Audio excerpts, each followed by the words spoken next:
Nagbigay ng tulong ang Rizal Provincial Police Office sa pamamagitan ng paglinis ng kalsada, pamamahagi ng relief goods at pagpapasaya matapos ang bagyong uwan. Patrolman Joshua Cruz, ibalita mo.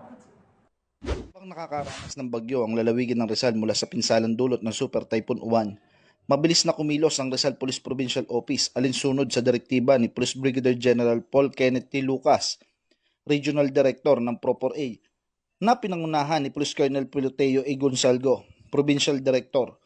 Agad na sinimulan ng mga tauhan ang mga operasyon bilang tugon sa kalamidad sa buong probinsya.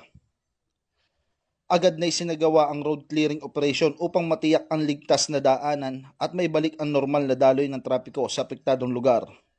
Naghatid din ng ginhawa ang relief and outreach effort sa mga buckwheat sa pamamagitan ng pamamahagi ng food packs, regalo at masayang aktibidad para sa mga bata sa iba't ibang evacuation center sa Angono, Cainta, Antipolo at San Mateo.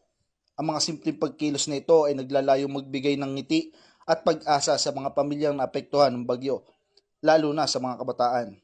Ang lahat ng pagsisikap ay isinagawa sa mahigpit na koordinasyon sa mga LGU, MSWD, mga opisyal ng barangay at iba pang stakeholder na nagpapatunay na nananatiling matatag ang diwa ng bayanihan sa Rizal sa pamamagitan ng pagtutulungan, pagmamalasakit at dedikasyon.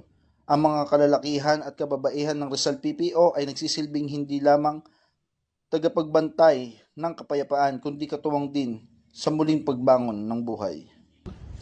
Mula dito sa Calabarzon, ako po ang inyong Police News Network Correspondent, Patrolman Joshua Cruz, alagad ng batas, tagataguyod ng Balitang Pulis.